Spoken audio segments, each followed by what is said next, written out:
আমি 44-এর পোস্টাল ক্যাডারে সুপারিশপ্রাপ্ত হয়েছি, কিন্তু আমি বিসিএস ক্যাডার হিসেবে জয়েন করছি না। আমার প্ল্যান হচ্ছে আমি এগ্রি এন্টারপ্রেনার হব। আমার এই সেক্টরে ভালো লাগা কাজ করে। আমি কৃষি ব্যাংকের সিনিয়র অফিসারের জব ছাড়ার পর থেকে গত 1 বছরে এই সেক্টরে আমি একটু এক্সপেরিমেন্ট আকারে বিভিন্ন বিষয়গুলো নিয়ে একটু পড়াশোনা করছি এবং বিভিন্ন জায়গায় ভিজিট করতেছি। আমার বর্তমান পজিশন হচ্ছে এই অবস্থায় আছি আমি। বিসিএস ক্যাডার স্বপ্নের আমারও একটা সময় ছিল, অনার্স লাইফে যখন ছিলাম তখন পারিপার্শ্বিক অবস্থা এবং আমাদের ফ্যামিলি মেম্বার্স বা সবার চাহিদা মাফিক একটা আমারও নিজেরও স্বপ্নের ইয়া ছিল। কিন্তু আইবিএতে যখন আসলাম তখন আমার কাছে মনে হয়েছে যে আমার যেই কোয়ালিটি বা আমার যেই ইচ্ছা সেটা আসলে বিসিএস ক্যাডারের দিকে না।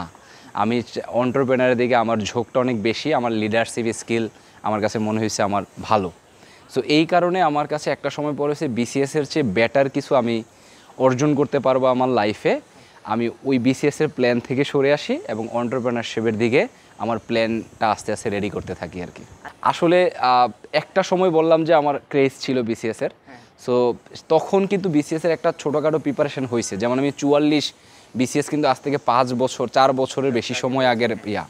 সো তখনকার সময় প্রিলি এক্সামটা আমি প্রিলির প্রিপারেশনটা অনেক স্ট্রংলি নিয়েছিলাম এবং এটা এমনভাবে নিছি যেটা আমার রিটেনে প্রায় 50% হেল্প করছে।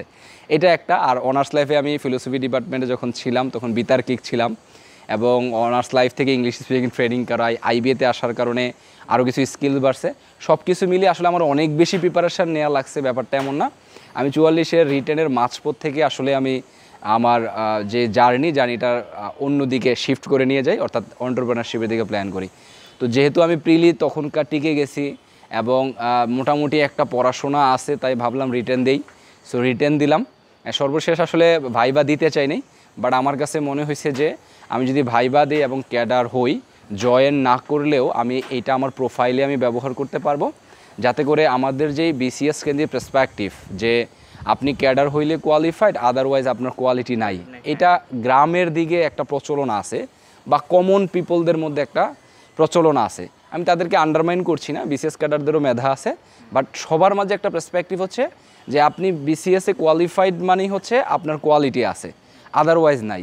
সো আমাকে যেন ফিউচারে এই ধরনের কোনো খোঁচা বা সমালোচনা সহ্য করতে না হয়, সেই কারণে আমি বিসিএস ক্যাডারে পরবর্তী ভাইবা দেই এবং ভাইবাতে ক্র্যাক করি, পোস্টাল ক্যাডারে সুপারিশপ্রাপ্ত হই। এখন জয়েন করব না, ইনশাল্লাহ আগামী বছর 3 আমার এগ্রি যেই ব্র্যান্ড রূপাই এগ্রো প্রতিষ্ঠা করব আমি। তো তখন আমার আর ঝামেলা পোহাতে হবে না আর কি।